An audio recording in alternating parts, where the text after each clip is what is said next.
couple of years ago when I was in high school, I was hanging out with some of my friends and they started talking about the deep web. My friend George had been on it before and he was telling us things about it.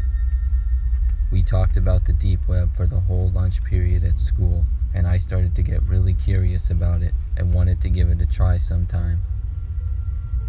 Later that day, when I got home from school, my curiosity got the better of me and I decided to try to access the deep web. I was texting with George and he told me the browser to get and what to do.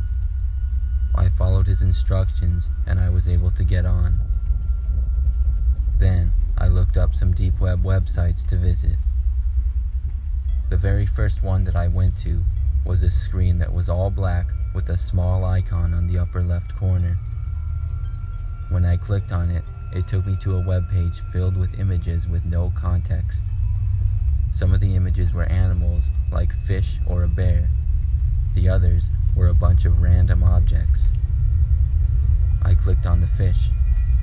Then the page started loading. It took a long time to load, I would say a good 30 seconds or so. Once it was finally done loading, I saw my face on the screen. It was coming from my webcam. I quickly scrambled to find a blanket from my bed and covered the webcam with it. The screen then went black. I was relieved to see, but then some text started to appear on the screen, getting typed out. The first thing said my name, but not just my first name, it was my full name, first, middle, and last. This really freaked me out. Then, to my horror, more of my personal information started to be typed out on the screen. It said the school I attended, then my phone number, and then the state and city that I lived in. I couldn't take it anymore, and I went to close out of it. But when I tried, I couldn't. My mouse was frozen. I tried pushing Ctrl-Alt-Delete many times, and nothing happened. I began panicking and pressing random buttons on my keyboard. I went to turn off my monitor, but nothing happened still. Then, I pushed the power button on my computer, and still nothing happened.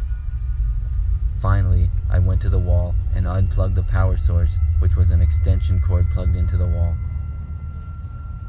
Everything turned off at that point. I sat there in shock for several minutes before plugging my computer back in to delete the browser. Thankfully, I had been planning to get a new computer for a while, and I got one shortly after. I will never forget that experience with the deep web.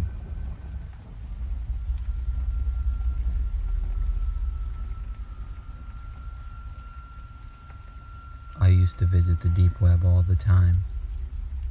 I have always been into computers, and my friends and I would occasionally visit the deep web out of curiosity when we were younger. One day, I was by myself in a deep web chat room. The chat rooms on the deep web always seemed to entertain me. On this day, I was mostly just watching people talk, but I occasionally would chime in. Then, one of the users in the chat mentioned me. We were having a conversation, but then it turned into a bit of an argument. The other user said something along the lines of that he was going to get me. I assumed he was joking, and I responded with a wisecrack. That made him angry, and he said some more bad things to me. At that point, I was getting kind of uncomfortable, so I decided to leave, and I closed out of everything and logged off. About 10 minutes later, I received a text on my phone. It was from an unknown number, and it said, "Why did you leave?" This was pretty creepy, but I knew that there were a lot of skilled hackers that went on the deep web, so I wasn't all that amazed.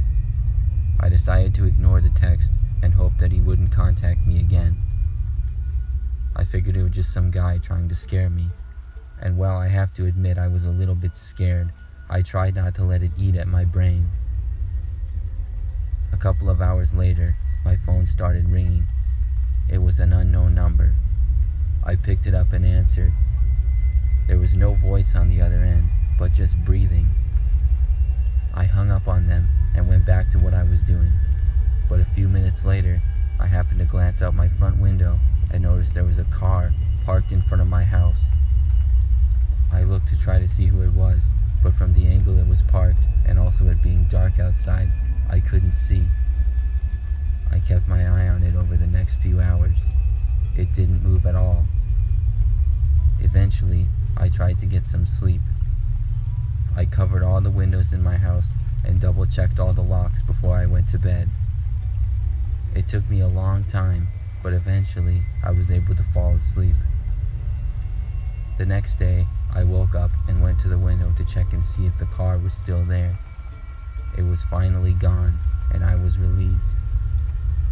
When I went to go on my computer, I turned it on to see that there was already several files open. They were photos. There were a few of my house and my car, and then I saw one of inside my house. Then I saw the worst one of all, which was a photo of me sleeping taken from inside my house. It looked like it had been taken from my bedroom doorway. I couldn't believe what I was seeing. I ran around my house checking every room, but nobody was in there anymore. I went to my front door and saw that it was unlocked. I have no idea how they were able to get in my house. I am a really deep sleeper, and I guess that was why they didn't wake me up. For the next few days, I was looking over my shoulder every 5 seconds and kept looking out the window to see if the car would return. Everything was fine until about a week later, when I woke up in the middle of the night hearing a noise coming from my room. At first I thought I was just imagining things, but then I sat up just in time to see the back of a man walking past my room. This time, I called the police immediately. As I did, I heard the person leaving my house. I had no interest in going after them. The police arrived about 10 minutes later, and I explained the whole thing to them. I know I should have called the police after the first time, but I just felt stupid because it was my own fault for going on the deep web. The police took down the information and said they would patrol the neighborhood over the next few nights. Nothing more happened since, and I won't go on the deep web anymore.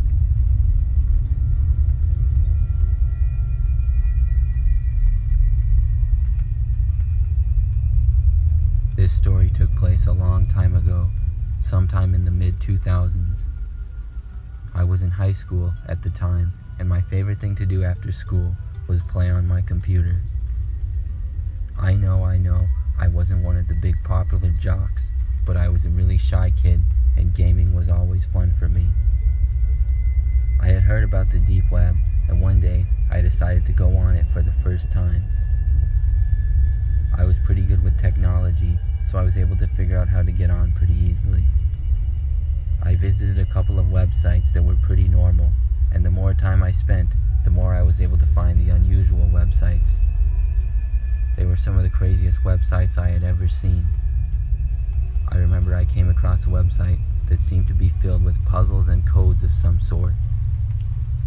I looked at them for about 10 to 15 minutes, and it was pretty interesting to try to understand them.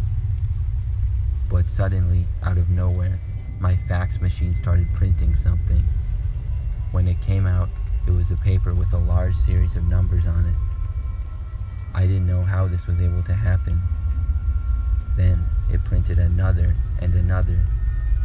I started to get creeped out, and I took all the rest of the paper out of my printer so that it would stop. My printer kept trying to print things. Then my phone started ringing. It was an old landline, of course, and we didn't have caller ID, so I answered it to see who it was. But all I heard on the other end was a series of beeps and similar noises. I hung up the phone and decided I needed to log off of the deep web. I closed out of the website and turned my computer off. I was pretty shook up from what had happened. Then the phone rang again, and I once again answered because my parents were still gone at work, and I didn't know if it would be them calling.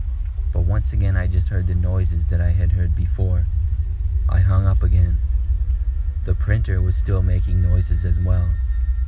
I ended up unplugging the printer from the wall, and I started to ignore the phone calls that kept coming in. Finally, I decided to unplug the phone from the wall as well. My parents came home from work a little while later, so I plugged the printer and phone back in. I was really hoping that the phone calls and the faxes would not continue. Thankfully, they didn't and everything went back to normal. However, about 2 weeks later, I received a letter in the mail addressed to me with no return address. When I went inside and opened it up, I saw that it was a paper with more numbers of code. I got extremely freaked out, but thankfully nothing else happened, and I never got any more faxes, phone calls, or letters. I don't know who or what was behind the letter and the phone calls, but I'm hoping it was just a skilled hacker